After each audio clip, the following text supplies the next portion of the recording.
As technologies के बाहर रोजाना एक आदमी बैठता था, नाम आर्यन मिश्रा।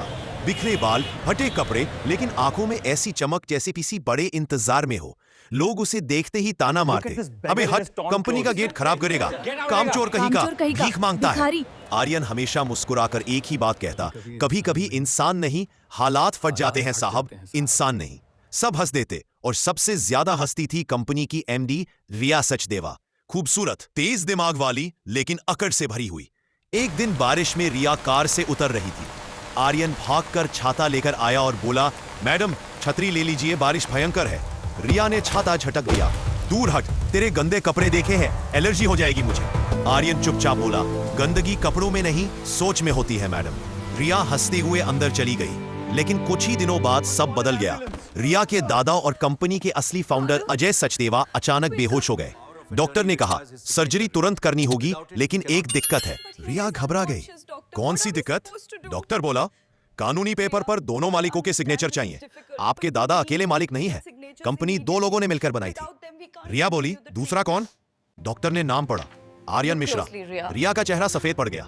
अजय सचदेवा होश में आए तो बोले, रिया, आर्यन को ढूंढो, वो सिर्फ पार्टनर नहीं, इस कंपनी की आत्मा है। अगर उसमें साइन ना किया तो कंपनी और मैं दोनों खत्म। रिया दौड़कर उसी गेट पर पहुंची जहां रोज वो आदमी बैठता था। वो रोती हुई बोली, कृपया मेरे साथ चलिए, दादाजी की जान खतरे में है। आर्यन ने एक पल भी नहीं सोचा, शांत आवाज में बोला, चलते हैं। अगले दिन पूरा ऑफिस दंग रह गया। रिया ने ऐलान किया, आज आर्यन मिश्रा हमारी कंपनी का 24 घंटे का एमडी होगा।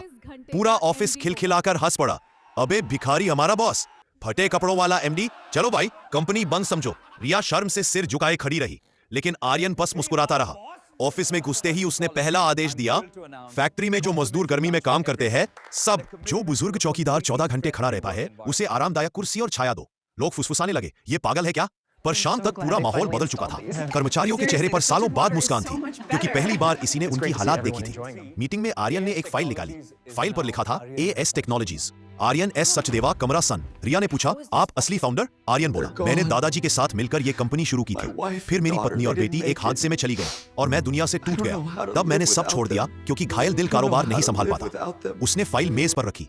कंपनी के 45% शेयर आज भी मेरे नाम है, लेकिन आज मैं सब तुम्हारे नाम करता हूँ, ताकि तुम्हारे दादाजी चैन से जी सकें। रिया की आंखों से आंसू बरस पड़े। मैंने आपको अपमानित किया, आपको भिखारी कहा, आप हमें माफ कैसे कर सकते हैं? आर्यन ने मुस्कुराकर कहा, माफ नहीं किया, समझ गया, गरीब होना गुनाह नहीं, किसी गरीब की इज्जत छीनना गुनाह है। वह उठने लगा। तोरी, रुक जाइए सर, मैं चाहती हूँ आप हमेशा इस कंपनी का हिस्सा रहे। हमारी जरूरत आप थे, हैं और रहेंगे। अगर आपको ये बदली हुई दिल छू लेने वाली कहानी पसंद आई हो, तो हमारे चैनल को लाइक और सब्सक्राइब जरूर करें, ताकि अगली कहानी सबसे पहले आप तक पहुंचे।